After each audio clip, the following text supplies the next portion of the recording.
준비를 해야 하는데 나도 이렇게 움직이지 못할 때는 나는 어떻게 할까? 아무도 모르게 아무것도 움직이지 못할 땐 요양소로 들어가야겠구나.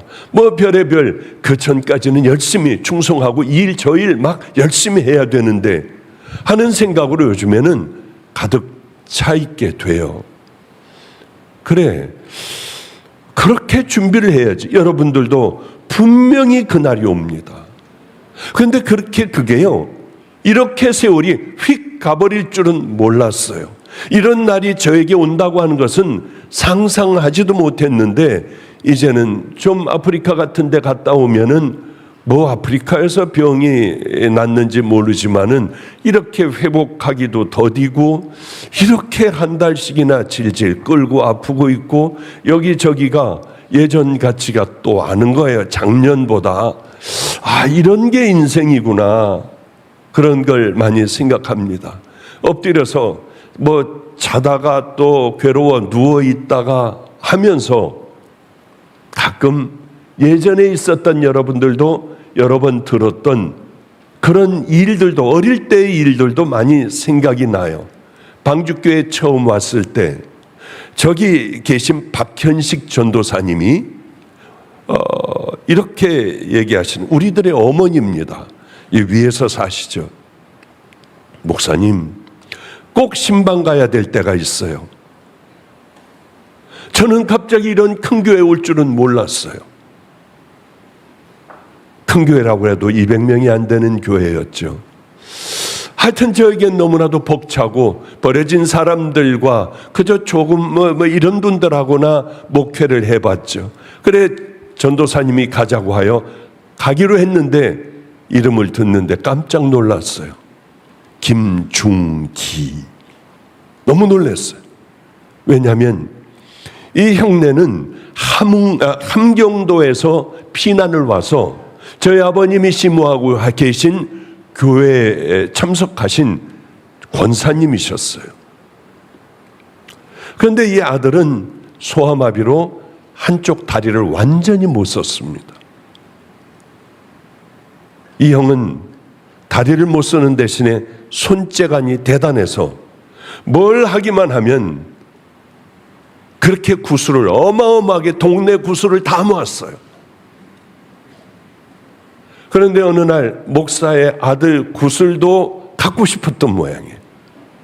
저는 그저 그냥 털은 청구슬, 백구슬이라는 거 그거 하나만 있으면은 이런 거 30개도 더 바꿀 수 있는 건데 형은 그게 신발 주머니에 잔뜩 들어 있었어요.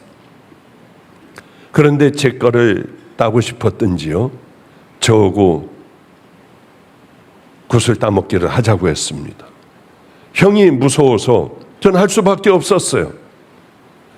그런데 이상하게 한 30개를 제가 갖고 있었다면은 딱 잡으면은 홀짝 이거를 맞추는 거예요. 홀이냐 짝이냐. 근데 이상했어요. 그날은 형이 30개를 대는 거예요. 제가 한 번에 먹으려고. 왜? 그 다음에 60개 되면 되고 그 다음에 120개 되면 되고 결국은 질 거 아니에요. 30개를 줬는데 홀 그랬는데 짝이었어요. 30개를 따서 60개가 됐습니다. 형은 60개를 댔어요. 이렇게 몇 번 왔다 갔다 하니까 60개가 120개가 되고 120개가 240개. 그 다음에 이제 나이 먹어서 잘 계산이 잘 안 돼요. 하여튼 이러면서 이게 막 1000개까지 금방 되잖아요. 이게 2배씩이니까. 근데 6, 7번을 연달아 제가 이겼어요. 형의 모든 걸 제가 다 땄습니다. 저도 가슴이 떨리고요. 그 형이 울더라고요. 그러면서 이렇게 심하게 절면서 가는데 형 미안해, 이거 도로 갖고 가려고 하다가 너무 이게 제가 한 개 가지고 싶었던 백구슬이 가득가득 다 담겨 있으니 제가 어떻겠어요. 그 형은 울면서 집으로 들어갔습니다. 바로 그 형네를 우리 전도사님이 신방을 가자는 거예요. 제가 오니까 안 나오기 시작을 했대요. 하여튼 얼마나 그때 마음이 좀 힘들었는지요. 어렸을 때 일인데요. 저는 이걸 가지고 너무 좋아해서 교회 송을교회 뒤에 땅을 파고 봉지에다가 그걸 넣어가지고 다 넣어가지고요, 살짝 나무판으로 덮어놨어요. 그리고 흙을 덮고, 그리고 만화가 보고 싶으면은 뭐 집이 가난하니까 돈을 누가 줍니까? 그러니까 송을 초등학교마다 다니면서 제가 머리가 좋았던 모양이에요. 그쪽에는 철봉에서 애들이 뒤집을 때 동전이 떨어지잖아요. 거기 가면 틀림없이 그거 다 주워 가지고 다니면은 꽤 많은 동전이 됐어요. 송을 반점에서 짜장면 먹기도 정말 아까워서 돈을 다 모아놨습니다. 그런데 자랑하고 싶어 죽겠는 거예요. 저만 알고 있는 게 이게 너무 분한 거예요. 어느 날 송송이리를 데려다가 이걸 보여줬더니 기절을 하려고 하더라고요. 한 도놈에게 이 비밀을 보여줬더니 다 눈들이 뒤집어졌어요. 얼마나 자랑스럽고요. 학교에 가서 공부하면서도 이것만 생각하면은 공부 뭐 때문에 해요? 이게 있는데요. 그렇게 저에게는 든든한 것이었습니다. 근데 어느 날 와보니 누가 파갔더라고요. 싹 다 파가버렸어요. 지금 생각해 보면은 참 바보다. 이게 뭐 이렇게 지금 주면은 제가 갖겠습니까? 아이, 갖다 버리라고 발로 쳐버리겠죠. 그런데 그때는 그게 너무 행복했어요. 어쩌면 우리가 하나님 앞에 갈 때쯤 되면은 우리가 이렇게 놔두고 기뻐하고 좋아했던 이런 것들이 또 발로 차버릴 쓸데없는 것이 얼마든지 우리에게는 될 수 있지 않습니까? 인생을 살아간다는 건 과연 뭘까? 깊은 생각도 하게 됐어요. 우리 인생은 이게 최고인 줄 알고 죽고 그저 모으고 여기에 정신 팔려 있고 여기에 기쁨이 돼요. 어쩔 줄 몰라 하고, 이게 안 될 때는 절망, 좌절, 뭘 다 털어먹었을 때는 자살이나 하려고 하고, 다 쓸데없는 건데요. 그저 내가 쓰고 내가 오늘 먹고 오늘 필요한 거 쓰는 것이 그게 내 돈이지, 이곳에다 잔뜩 갖다 놓은 게 그걸 위해서 열심히 죽자고 일하는 게 그게 과연 내 걸까? 그래서 돌고 도니까 돈이라고 그런 모양인지 하여튼 잘은 모르겠습니다. 저도 마찬가지예요. 전 정말 공부하기가 싫었어요. 의과대학은 저하고 전혀 맞지가 않았어요. 의사는 저는 보기만 하면 그냥 머리를 돌리고 싶은 그런 거였지만은 어쩔 수 없이 목사가 되라고 하니까 목사가 안 되려고, 의사라도 같은 사자니까 의사라도 되려고 제가 나중에 선교로 갈게요 이거를요, 아버지 제발요. 그래서 목사가 안 되고 의사가 됐어요. 공부하는데 얼마나 어려운지요. 더군다나 좋아하는 공부 같으면 제가 열심히 달러부터 했을 거지만은 싫은데 어떻게 합니까?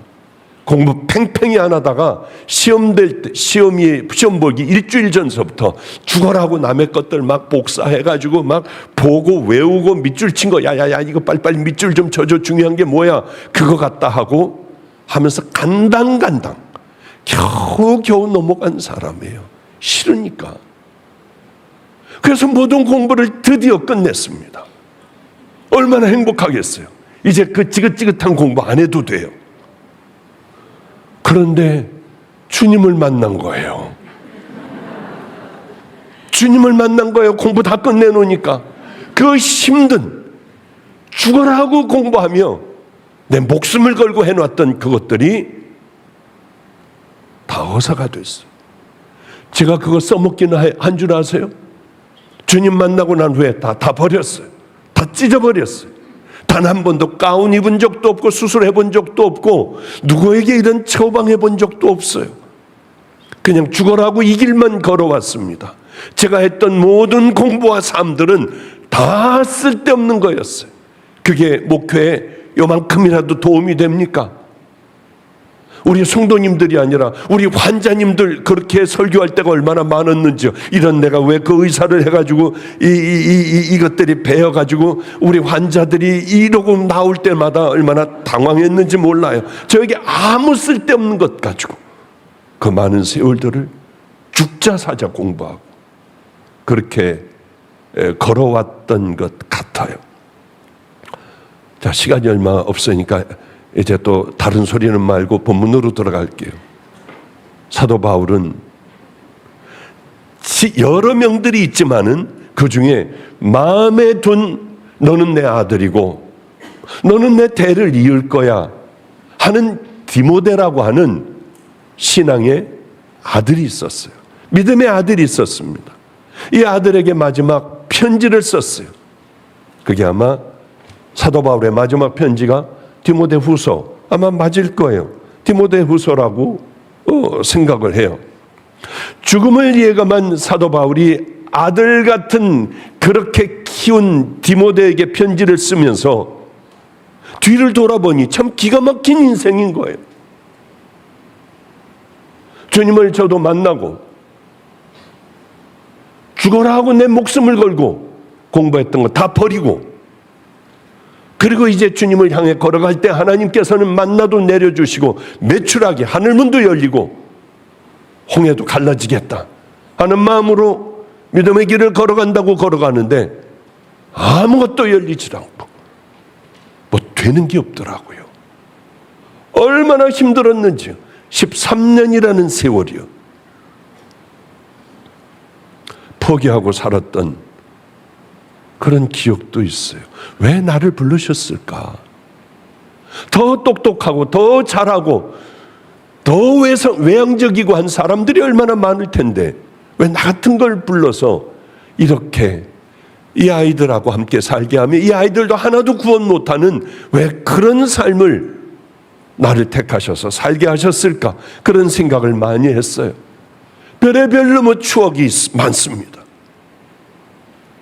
사도 바울도 그랬던 것 같아요.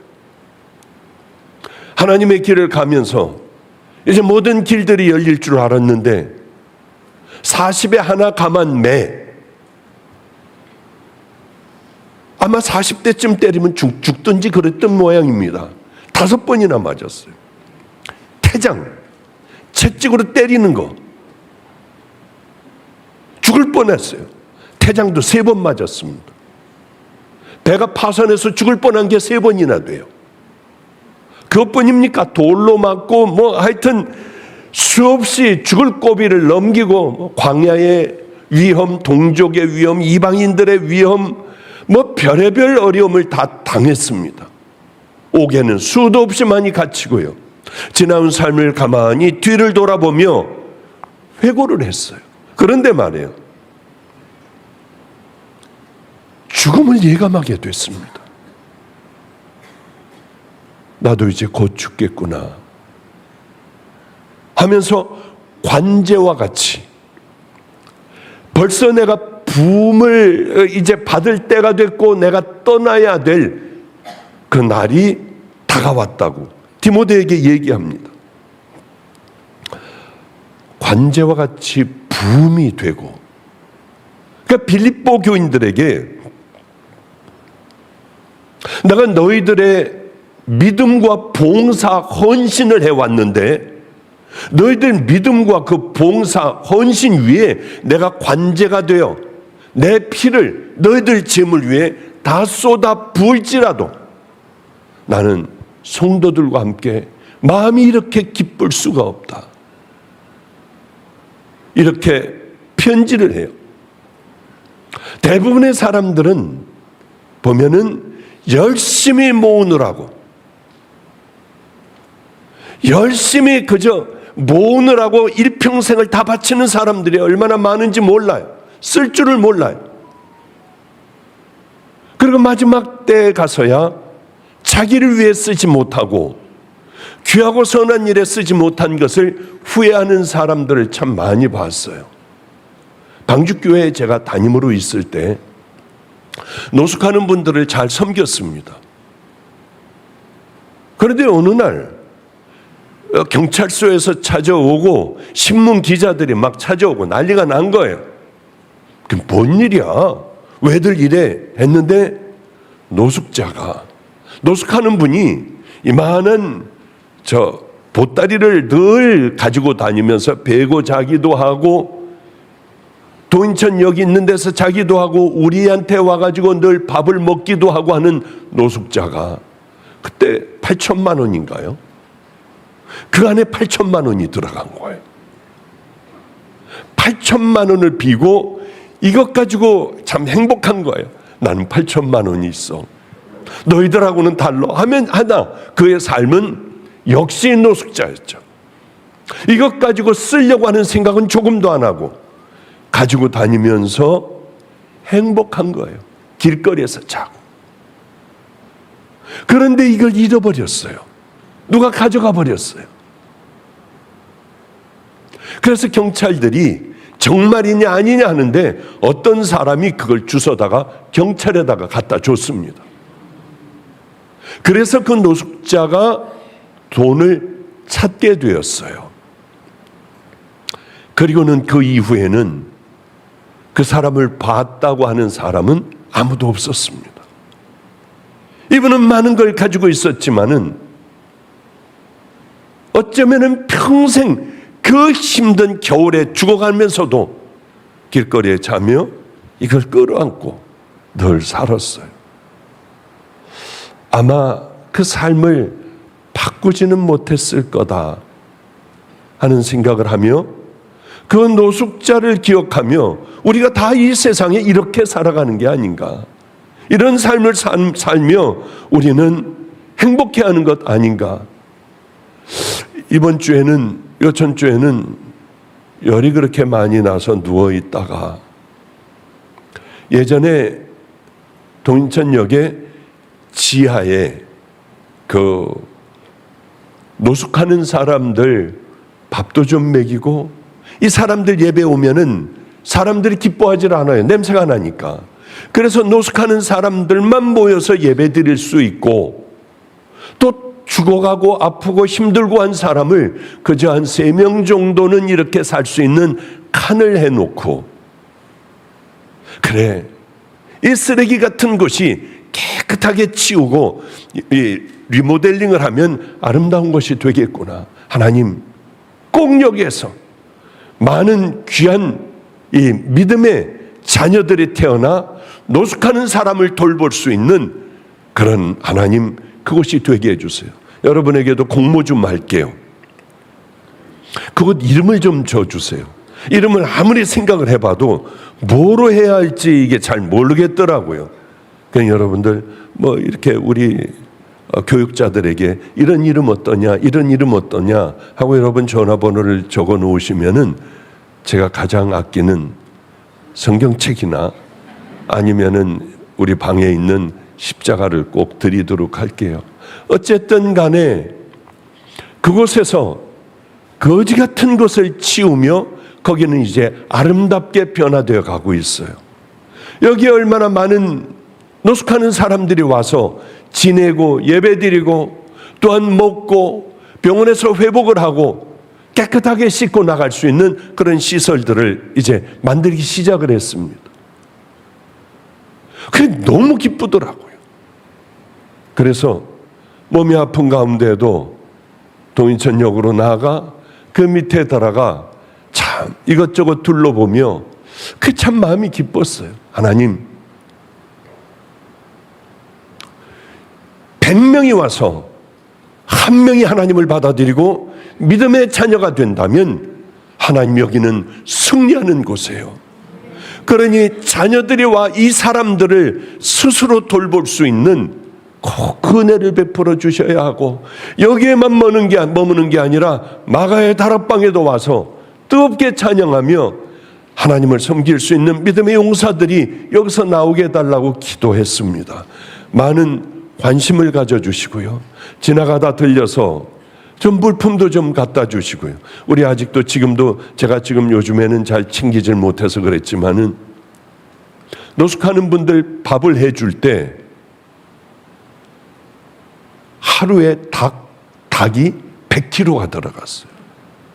쌀이 50kg? 60kg?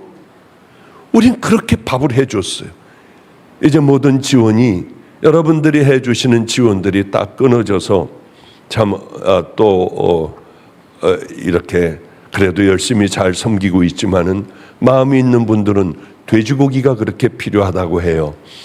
그분들은 길거리에 있으니까 잘 먹어야 하니까요. 그런데 이게 기쁨이더라고요. 어느 큰 교회 만들어져 가서 예배 드리는 것보다 더 큰 기쁨이, 비록 지하이고 음침한 곳이지만은 아름답게 만들어 이분들이 오는 것들이 그게 행복하고, 아픈 분들 다 병원 데려가고, 그게 행복이더라고요. 열심히 찾고 있어요. 선교사님들, 목사님들, 이분들 아픈 분들, 우리는 전부 될 수 있으면 최선을 다해요.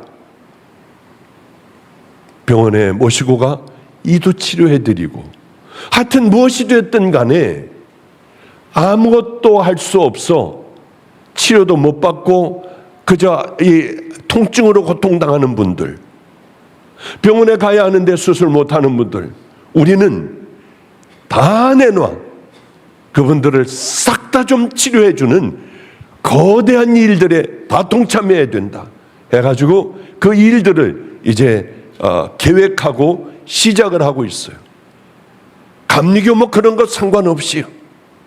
누구든지 다 어려운 분들이 있으면은 추천을 해 주시든지 우리가 찾아가든지 하며 그 일들을 하려고 해요. 어제도 밥을 못 먹었습니다. 굶었어요. 너무 배가 고파요. 근데 이건 진실한 거더라고요. 아침에 얼른 사람을 저 전라도 쪽으로 보냈어요. 찾아가라. 쌀을 좀 주세요. 쌀 잔뜩 싣고요. 그리고 성도님들이 이 귀한 곳에 좀 써주세요 하는 거 다 모았어요. 그리고 집어넣고 갔는데 정말 굶고 있더라고요. 그래서 어제 우리들이 그 조치를 취해야 할 것들 다 이런저런 조치를 다 취해주고, 6살짜리 딸, 만약에 이 아이가 그 맡겨놓은 데서 어려우면 우리한테 보내주면 우리 집 옆집에서 아주 행복하게 잘 키워줄 테니 언제든지 그럴 수 있는 마음만 있으면 달라고 하고, 이 일들을 다 그렇게 조치하고 처리를 하고 나니 그게 또 그렇게 행복하더라고요. 우리들의 행복은 어디 있을까요? 보육원의 아이들도 다 이빨 교정까지도 다 해주고, 이 턱이 잘 맞지 않으니까요. 우리는 어떤 일들에 내 삶을 걸어야 할지, 그런 것도 없이 이렇게 세월이 훌쩍 지나고 난 다음에는 그저 다른 사람같이 끙끙 앓다가 후회만 하다가 이 생을 끝내서는 안 된다고 하는 거죠. 관제같이 내가 벌써 부음이 되고 벌써 내가 우리 주님 앞에 그렇게 다 부어진다고 해도 벌써 그날이 우리에게는 언젠가는 오는 거예요. 저희 어머님이 어쩌면 이렇게 아프시다가 들어가 보면은 어머님 못 일어나는 건 아닌가, 별의별로 고민을 참 많이 하게 돼요. 나의 떠나갈 기약이 가까웠도다. 벌써 내가 떠나갈 기약이 가까웠어. 사도 바울이 그 얘기를 하고 있습니다. 누구나 마지막 날을 다 맞이하게 돼. 안 맞이하면 얼마나 좋겠습니까? 세월은 화살같이 빨리 흘러요. 내가 선한 싸움을 싸우고 나의 달려갈 길을 마치고 믿음을 지켰으니, 이 세 가지를 사도 바울은 다 했다고 하는데 확 부럽더라고요. 성도님들, 편히 살면 행복할 것 같아요? 돈이 많으면 행복할 것 같습니까? 사람은 편하게 산다고 행복한 게 아니에요. 먹고 마음껏 먹고 마시고 뚱뚱해서 비둔하여져서 그렇게 살다가 죽는다고 하면 얼마나 가치 없고 의미 없는 일이겠어요. 그럼 비참한 거라고 생각을 합니다. 죽을 만큼 사랑하는 분이 있고, 죽을 만큼 내가 여기에 투자할 만한 일들이 있고, 어떤 가치 있는 일에 빠져서 있다가 그렇게 주님 앞에 간다면 얼마나 의미가 있고 행복하고 주님 앞에 가야 할 생각하면 좋고, 이런 마음들이 얼마나 우리에게 가득하겠습니까? 그러나 우리의 인생은 불안해요. 늘 내가 주인이 되고 내 마음대로 하고 살다 보니 내가 살아온 삶이 이게 아닌 거예요. 그렇게 후회하는 인생이 99%는 될 거려 아마. 그저 크리스찬들이나 귀한 은혜의 삶을 잘 자기를 지키며 살아간 사람들이 있을 거 아닙니까? 믿음의 선한 싸움을 싸우라. 영생을 취하라. 이를 위하여 내가 부르심을 입었고 많은 증인 앞에서 산 증거를 해야 할 것이다. 그래요. 여러분, 우리는 훈련해야 돼요. 우리가 맑은 정신이 있고 그나마 육신을 움직일 수 있을 때에 우리는 열심히 하나님의 사람이 되려고 노력을 해야 돼요. 늙어버리면 그것도 안 돼요. 아무것도 안 돼. 끝장나 버려요. 늙으면 해야지, 나이 먹으면 해야지. 그게 안 되는 거예요. 어떻게 우리가 그렇게 쭉 살아왔는데 원수를 어떻게 사랑합니까? 오른뺨을 때리는데 나도 가서 어떻게든지 때려야지 어떻게 왼뺨을 돌려댈 수가 있겠어요? 속옷을 갖고자 하면 어떻게 겉옷까지 다 내줄 수가 있겠습니까? 세상의 빛과 소금이 어떻게 될 수가 있겠어요? 작은 것부터 하나하나 내 몸에 익혀나가지 않으면, 성령님과 함께 동행하지 않으면은 우리 믿음의 사람이라고 볼 수가 없잖아요. 물론 그렇게 선행을 통하여 우리가 구원받는다, 그건 절대로 아니에요. 예수 그리스도의 십자가, 그 믿는 믿음 외에는 우리를 구원시켜 줄 게 아무것도 없습니다. 그 희생하신 분을 앞에서, 우리를 다 용서해 주신 분 앞에서 그렇게 마음대로 함부로 그저 마음대로 살다가 그렇게 우리 인생을 끝내야겠냐는 거죠.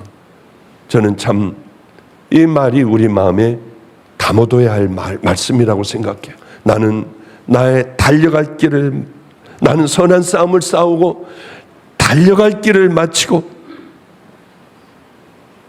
우리도 이제 믿음의 길을 향하여 달려가는 은혜의 자녀들, 곧 우리에게도 마지막 날이 반드시 온다고 하는 것을 우리 깊이 깨닫고, 구원받았나?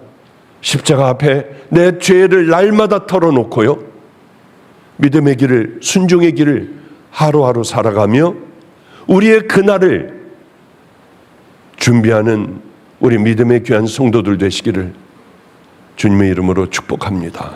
기도하겠습니다. 거룩하신 하나님, 그 길을 그렇게 걸어가야 할 텐데 왜 이렇게 안 되는지 모릅니다. 아버지, 우리 마음에 꼭 주님 그 마음을 허락하여 주이사 성령님과 함께 조금씩 하루하루 아름답고 작지만은 의미 있는 일들을 살아가는 구원받은 믿음의 자녀들 꼭 되게 하여 주시옵소서. 그 마음을 넣어주시기를 간절히 소망하오며 예수님 이름으로 축복하옵고 기도드렸습니다. 아멘.